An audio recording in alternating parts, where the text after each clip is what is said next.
जय हिंद साथियों, स्वागत है आप सभी का एक बार फिर से आपके अपने YouTube चैनल रानी लक्ष्मीबाई क्लासेस में। दोस्तों, उत्तर प्रदेश पुलिस री एग्जाम का केवल और केवल आज का दिन शेष रह गया है। कल आप सभी के पेपर है, तो पहले तो आप सभी को ऑल द बेस्ट। आइए साथियों, विवेक सर द्वारा जो संगम मॉडल पेपर लॉन्च किए गए, उसका मॉडल पेपर आज हम लोग देखेंगे 15वां। इससे पहले साथियों 14 मॉडल पेपर हो गए हैं। अगर आप लोगों ने इन 14 मॉडल पेपर को नहीं देखा है तो इसी क्लास के नीचे डिस्क्रिप्शन बॉक्स में सारे प्रैक्टिस सेट की लिंक लगा देंगे, वहां से जाके जल्दी से देख लीजिएगा। आइए साथियों, समय नहीं है, आइए तो स्टार्ट करेंगे आज के प्रैक्टिस सेट को। अंत तक जुड़े रहना है आपको, पूरा प्रैक्टिस सेट घोल के पी जाना है। आइए दोस्तों, पहला प्रश्न कह रहा है, अभी तक आपने चैनल को सब्सक्राइब नहीं किया है, जो भी बच्चे 23 तारीख शिफ्ट वाले हैं, 24, 25 और 30, 31 वाले हैं, सब लोग चैनल को सब्सक्राइब कर लें, बेल आइकन प्रेस जरूर कर दें, ताकि आपको जो एग्जाम एनालाइज है उसका नोटिफिकेशन सबसे पहले मिले। आइए साथियों, स्टार्ट करेंगे पहले प्रश्न से। क्लास को लाइक कर दीजिए, शेयर कर दीजिए। भारत के संविधान में 9वीं अनुसूची को किस प्रधानमंत्री के द्वारा प्रस्तुत किया गया था? तो पहले का राइट आंसर होगा जवाहरलाल नेहरू के द्वारा। भारत के संविधान में 9वीं अनुसूची को किस प्रधानमंत्री के द्वारा प्रस्तुत किया गया था? जवाहरलाल नेहरू द्वारा। आइए दूसरा प्रश्न दोस्तों कह रहा है, निम्नलिखित में से देखिए ना, निम्नलिखित में से अंतर्राष्ट्रीय महिला दिवस किस तिथि को मनाया जाता है? तो साथियों 8 मार्च को मनाते हैं। महत्वपूर्ण प्रश्न है, अंत तक आपको जुड़े रहना है, पूरा मॉडल पेपर देखना है। थायराइड ग्रंथि की जांच में कौन सा रेडियो एक्टिव पदार्थ होता है? तो तीसरे का राइट आंसर होगा ऑप्शन बी, रेडियो आयोडीन। आइए अगला प्रश्न देखिए दोस्तों, निम्न में से नीरजा किसके द्वारा लिखी गई पुस्तक है? नीरजा। तो चौथे का राइट आंसर होगा ऑप्शन ए, महादेवी वर्मा द्वारा। पांचवा प्रश्न आपकी स्क्रीन पर चल रहा है, देखिएगा, केंद्रीय सूचना आयोग CIC किस मंत्रालय के अंतर्गत आता है? तो 5 का राइट आंसर होगा ऑप्शन बी, कार्मिक मंत्रालय के अंतर्गत। ठीक है भैया। अगला प्रश्न आपसे पूछा जा रहा है, निम्न में से कौन सा एक खोज इंजन नहीं है? तो खोज इंजन जो नहीं है वो साथियों विंडोज थोड़ी होगा, बाकी गूगल, बिंग, याहू ये सब क्या है? खोज इंजन है। आइए अगला प्रश्न देखिएगा, राष्ट्रपति पुलिस पदक कब अस्तित्व में आया? साथियों इसका राइट आंसर होगा 7 का ऑप्शन ए, 1 मार्च 1951 को। अगला प्रश्न आपकी स्क्रीन पर ये रहा, जल्दी से इसका आंसर दीजिए। निम्नलिखित में से किस राज्य में बिहुला महोत्सव अत्यंत लोकप्रिय है? बिहुला महोत्सव साथियों कहां पर है? बिहार में है। ऑप्शन ए इसका राइट आंसर है। 9वां प्रश्न कह रहा है दोस्तों, क्या कह रहा है, भारतीय संविधान में अवशिष्ट शक्तियां किसमें निहित हैं? तो 9 का राइट आंसर होगा ऑप्शन ए, केंद्र सरकार में। आइए अगला प्रश्न दोस्तों देखिएगा, बुद्ध के जीवन काल में प्राचीन भारत में कितने महाजनपद या महान राज्य मौजूद थे? तो 10 का राइट आंसर होगा ऑप्शन सी, 16 है। आइए अगला प्रश्न देखिएगा दोस्तों, कपास का उत्पादन किस प्रकार के मृदा में सर्वोत्तम होता है? तो 11 का राइट आंसर होगा ऑप्शन ए, काली मिट्टी में। ठीक है भैया। आइए अगला प्रश्न देखिएगा दोस्तों, उत्तर प्रदेश राज्य परिवहन निगम की स्थापना किस वर्ष की गई थी? 12 का राइट आंसर होगा 15 मई 1947 को। देखते चलिए, महत्वपूर्ण प्रश्न चल रहे हैं। निम्नलिखित में से किस घटना के कारण गांधी जी ने असहयोग आंदोलन वापस लिया था? तो 13 का राइट आंसर होगा ऑप्शन बी, चौरी चौरा कांड के बाद। ठीक है, क्या ले लिया था? महात्मा गांधी ने असहयोग आंदोलन को वापस ले लिया था चौरी चौरा हत्याकांड के बाद। ठीक है, ऑप्शन बी 13 का राइट आंसर होगा। आइए 14वां प्रश्न देखिए, नागिन झील, डल झील, मानसबल झील निम्नलिखित में से किस राज्य में है? तो 14 का राइट आंसर ए होगा भैया, जम्मू कश्मीर में है। ठीक है, तो आइए 15वें प्रश्न को देखिए, सारनाथ संग्रहालय की स्थापना किस वर्ष की गई? 15 का राइट आंसर होगा ऑप्शन ए, 1910 में। कब की गई दोस्तों? 1910 में। आइए अगला प्रश्न देखिएगा, उत्तर प्रदेश के किस जनपद में देश की पहली महिला सैन्य स्कूल खोला जाएगा? तो 16 का राइट आंसर होगा ऑप्शन सी, कहां पर दोस्तों? मथुरा में। कहां पर खोला जाएगा भैया? मथुरा। 16 का राइट आंसर क्या हो जाएगा? 16 का हो जाएगा अपना ऑप्शन सी। आइए अगला प्रश्न देखिएगा दोस्तों, कह रहा है, वर्ष 2011 जनगणना के अनुसार उत्तर प्रदेश सर्वाधिक मुस्लिम प्रतिशत वाला जिला है कौन सा? तो 17 का राइट आंसर होगा ऑप्शन ए, रामपुर। कौन सा है भैया? 17 का ऑप्शन ए हो जाएगा अपना रामपुर। आइए अगला प्रश्न देखिएगा, शिक्षा का अधिकार अधिनियम 2009 के अंतर्गत कितने वर्ष के आयु के प्रत्येक बच्चे को मुफ्त एवं अनिवार्य शिक्षा उपबंध करता है? तो 18 का राइट आंसर होगा ऑप्शन बी, 6 से 14 वर्ष के बच्चों को। आइए, निम्नलिखित में से बहुराष्ट्रीय सैन्य अभ्यास शांति प्रयास 4 किस देश में आयोजित किया गया? 19 का राइट आंसर होगा ऑप्शन ए, नेपाल में। कहां पर भैया? नेपाल इसका राइट आंसर होगा। उत्तर प्रदेश लोक सेवा प्राधिकरण की स्थापना किस वर्ष की गई? 20 का राइट आंसर होगा ऑप्शन ए, वर्ष 1975 में। देखते चलिए, महत्वपूर्ण प्रश्न चल रहे हैं। निम्नलिखित में से अभ्यास लिमतिये कह रहा है, निम्नलिखित में से अभ्यास लिमतिये 2024 का आयोजन किस देश में किया गया? तो 21 का राइट आंसर होगा ऑप्शन सी, कहां पर किया गया? सेशेल्स में। कहां पर? सेशेल्स में। अगला प्रश्न 22वां कह रहा है, राष्ट्रीय मानवाधिकार आयोग निम्नलिखित में से कौन सा आयोग है? बताइए, जल्दी से बोलिए। तो साथियों, राष्ट्रीय मानवाधिकार आयोग निम्नलिखित में से कौन सा आयोग है?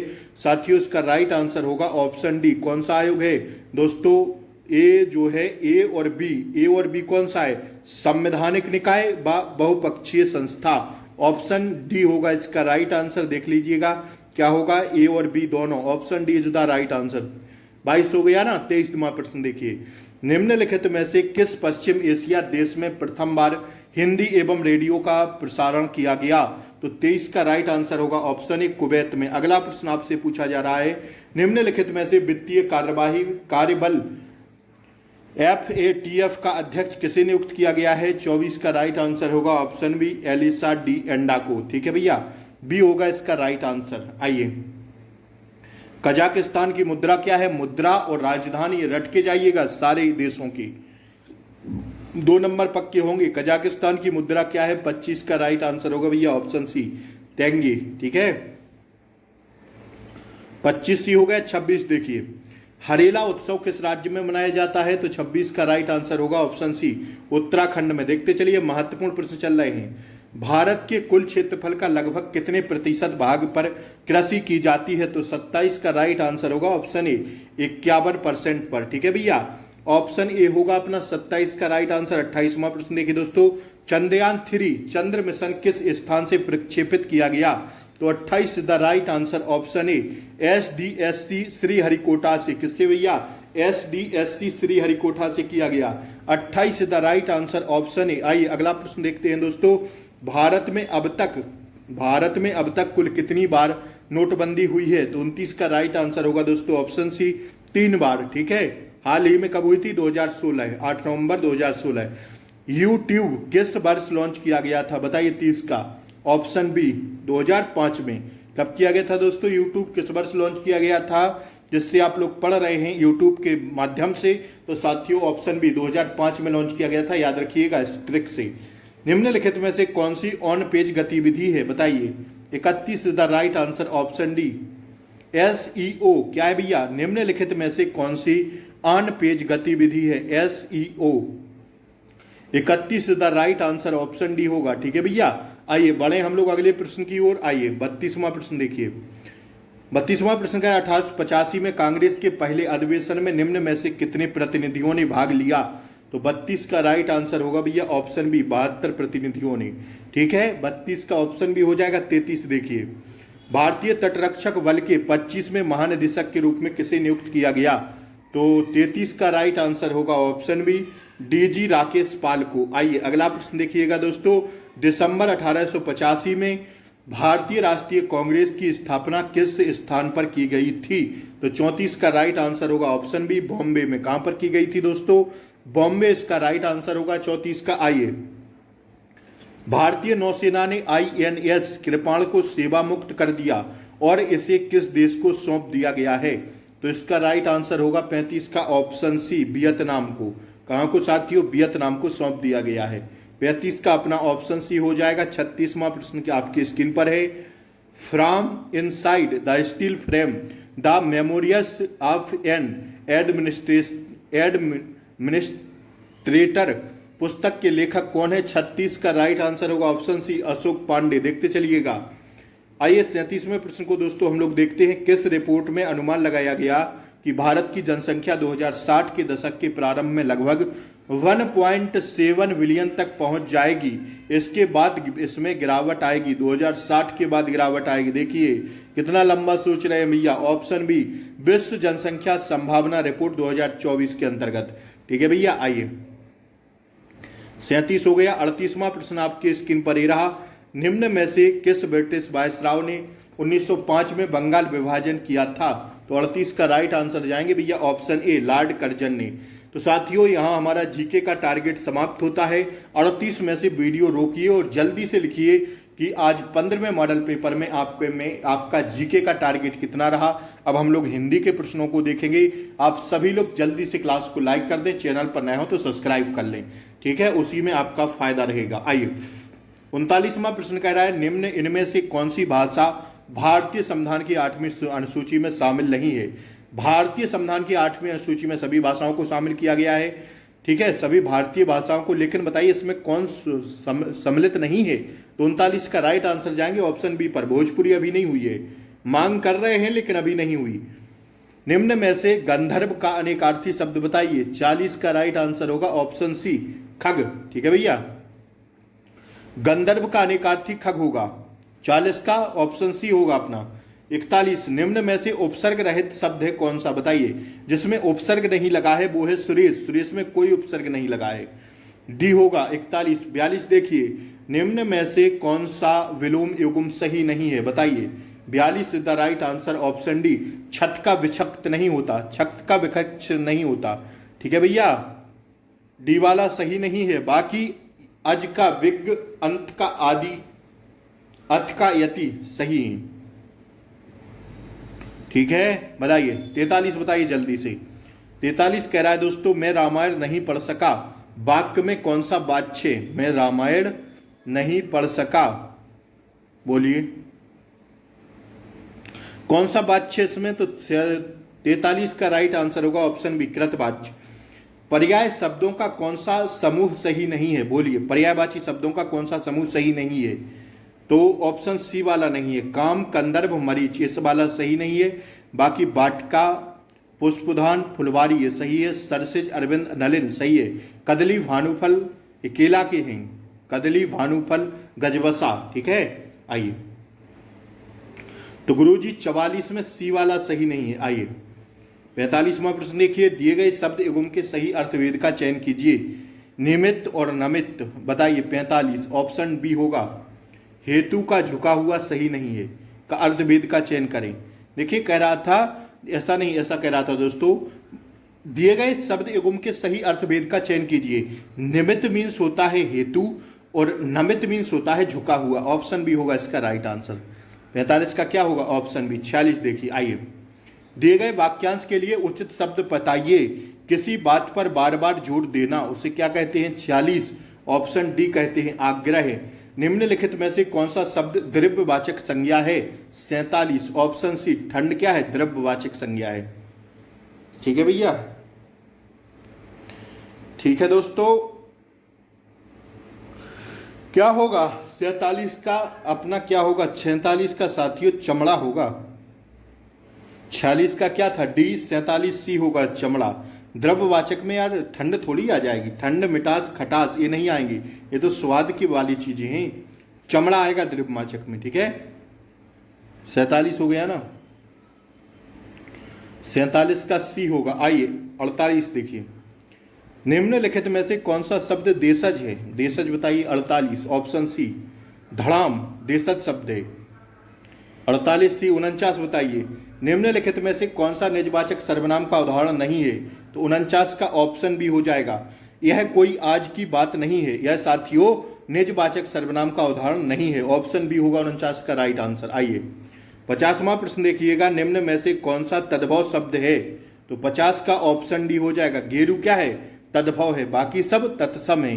दुर्गति का संधि विच्छेद है क्या? 51 ऑप्शन ए, दु प्लस गति विसर्ग संधि में चला जाएगा। आइए 52 देखिए, वे अनोखी बोली बोलते हैं, वाक्य में कौन सी क्रिया है? 52 is the right answer, option D, सजातीय क्रिया है। वे अनोखी बोली बोलते हैं, वाक्य में कौन सी क्रिया है? सजातीय क्रिया है। 52 का डी होगा। ठीक है, 53 देखिए, उसकी परीक्षा जुलाई में होगी, इस वाक्य में कौन सा कारक है? तो 53 का राइट आंसर होगा ऑप्शन सी, अधिकरण कारक है। ठीक है भैया, 53 का सी हो जाएगा। आइए 54वां प्रश्न देखिए, कुछ काम हो तो बताना, वाक्य में विशेषण का प्रकार बताइए।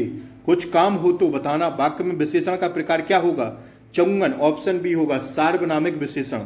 ठीक है भैया, चौंगन का बी हो जाएगा। आइए 55 देखिए, हिंदी की ज्ञानपीठ पुरस्कार प्राप्त सर्वप्रथम कृति कौन सी है?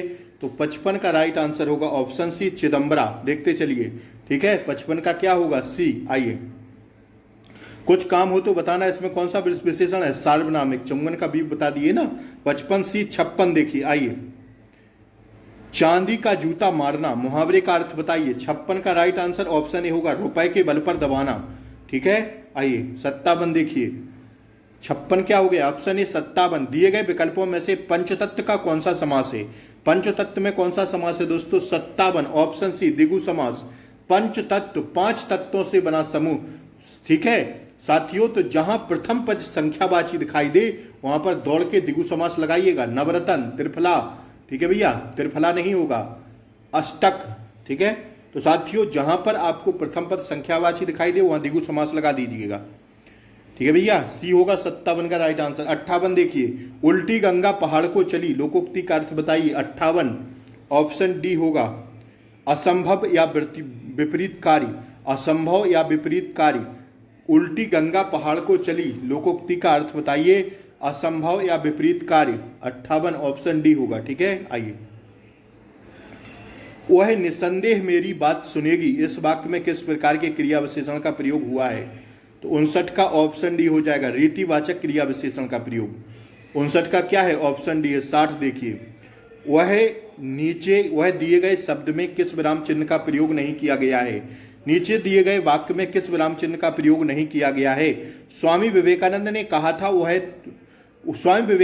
कहा था खुद को कमजोर समझना पाप है।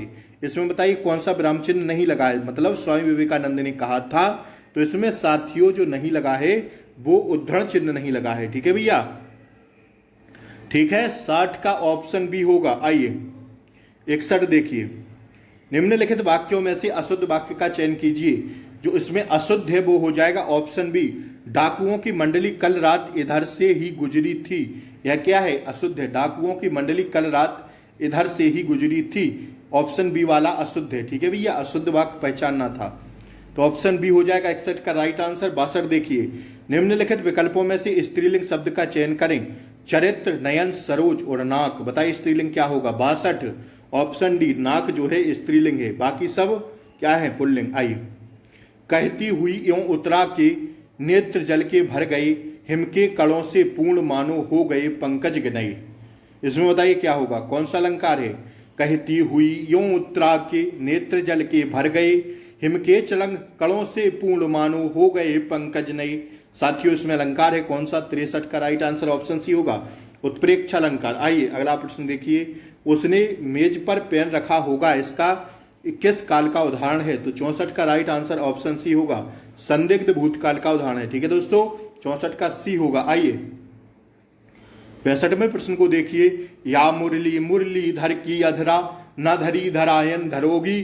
साथियों कह रहा है या मुरली मुरली धर की अधरा, ना धरी अधरा अधरान धरोगी। पंक्ति में कौन सा रस है बताइए? 65 का ऑप्शन डी, श्रृंगार रस है। ठीक है भैया, आइए देखिए, इसमें घा, गा, णा, ठा, ता, इनमें से कितने सघोष व्यंजन हैं बताइए? 66 ऑप्शन सी, 2 सघोष व्यंजन है। ठीक है भैया, सी होगा, 66 का सी होगा। 67 देखिए, निम्न विकल्पों में से एक वचन शब्द का चयन करो। एक वचन कौन सा है? 67 ऑप्शन डी, धन जो है एक वचन में है। जो जग हित पर प्राण निछावर है कर पाता, जिसको तन है किसी लोक हित में लग जाता। साथियों इसमें बताइए कौन सा छंद है? दोहा, सोठा, रोला, चौपाई। 68 ऑप्शन सी होगा भैया, रोला है। जो जग हित पर प्राण निछावर है कर पाता, जिसका तन है किसी लोक हित में लग जाता, रोला होगा इसमें, ऑप्शन सी होगा 68 का। ठीक है भैया, बड़े हम लोग आगे। आइए 69 देखिए, अर्धनारीश्वर के रचनाकार कौन है? 69 is the right answer, option D, Vishnu Prabhakar. आग और राग का छप कवि किसे कहा जाता है? 70 का ऑप्शन डी हो जाएगा, रामधारी सिंह दिनकर को। ठीक है भैया, डी होगा राइट आंसर। आइए 70 का डी हो जाएगा अपना। आइए देखिए, गद्यांश आपसे पूछा जा रहा है। 4 से 5% गद्यांश से पूछे जाएंगे जो 10 नंबर पक्के करेंगे। तो अगर आप पूरे गद्यांश को ढंग से पढ़ लेंगे तो आपका काम हो जाएगा। 10 नंबर आपकी मुट्ठी में होंगे। मानव जीवन के आदिकाल में अनुशासन की कोई संकल्पना नहीं थी और ना ही आज की भांति बड़े बड़े नगर या राज्य ही थे। मानव जंगल में रहता था। जिसकी लाठी उसकी भैंस वाली कहावत उसके जीवन पर पूर्णतः चरितार्थ होती थी। व्यक्ति पर किसी भी नियम का प्रबंध या किसी प्रकार के कर्तव्यों का दायित्व नहीं था, किंतु इतना स्वतंत्र और निरंकुश होते हुए भी मानव प्रसन्न नहीं था। आपसी टकराव होते थे, अधिकारों कर्तव्यों में संघर्ष होता था और नियमों की कमी उसे खलती थी। धीरे धीरे उसकी अपनी ही आवश्यकताओं की पूर्ति के लिए समाज और राज्य का उद्भव और विकास हुआ। अपने उद्देश्य की सिद्धि एवं आवश्यकताओं की पूर्ति के लिए मानव ने अंततः कुछ नियमों का निर्माण किया। उनमें से कुछ नियमों के पालन करवाने का अधिकार राज्य को और कुछ समाज को दे दिया गया। व्यक्ति को बहुमुखी विकास में सहायक होने वाले इन नियमों का पालन ही अनुशासन कहलाता है। अनुभव सबसे बड़ा शिक्षक होता है। समाज ने प्रारंभ में अपने अनुभवों से ही अनुशासन के इन नियमों को सीखा, विकसित किया और सुव्यवस्थित किया होगा। अब देखिए इनके आंसर, देखिए गद्यांश के आंसर। जिसकी लाठी उसकी भैंस कहावत का क्या अर्थ होगा? अभी देखिए ना गद्यांश में, शक्ति संपन्न आदमी अपना काम बना लेता है। ठीक है भैया, डी होगा पहले का राइट आंसर गद्यांश के क्वेश्चन का। 72 देखिए, गद्यांश में रेखांकित शब्द के से आशय ऐसे व्यक्ति से है। कैसे व्यक्ति से? जो किसी व्यवस्था को ना माने। ऑप्शन ए राइट आंसर होगा। 73 देखिए, आदि काल में मानव प्रसन्न नहीं था क्योंकि, बताइए 73 ऑप्शन ए, उस काल में सामाजिक नियमों का निर्धारण नहीं हुआ था। ऑप्शन ए होगा 73 का। इस गद्यांश का प्रतिघात है कि मनुष्य को क्या करना चाहिए भैया? ऑप्शन सी, सामाजिक नियमों का पालन करना चाहिए। अगला देखिए, अनुशासन के अभिप्रेत हैं कौन कौन से? 75 बताइए। व्यक्ति द्वारा अपने बहुमुखी विकास के लिए बनाए गए सामाजिक नियमों का पालन। तो साथियों यहाँ 75 प्रश्न आज संगम मॉडल पेपर मैंने समाप्त कर दिया था। 5 दिन पहले शुरू किए थे और वादा किए थे आपसे कि परीक्षा के 1 दिन पहले समाप्त कर देंगे, जो कि बहुत समय 24 घंटे पहले मैंने समाप्त कर दिया। क्लास अच्छी लगी हो तो लाइक शेयर सब्सक्राइब जरूर करें। 15वां मॉडल पेपर फिनिश हो गया। 14 मॉडल पेपर नहीं देखे हो तो इसी क्लास के नीचे डिस्क्रिप्शन में लगे हैं। 24, 25, 30, 31 सारे बच्चों को सारे मॉडल पेपर देख के जाना है। आपका जीएस हिंदी का काम हो जाएगा। जय हिंद। फिर थोड़ी देर में मिलते हैं रीजनिंग के साथ और लास्ट हिंदी मैथ सभी क्लासों के साथ मिलेंगे। तब तक के लिए जय हिंद, टेक केयर, बाय बाय, नमस्कार। जय हिंद साथियों, नमस्कार।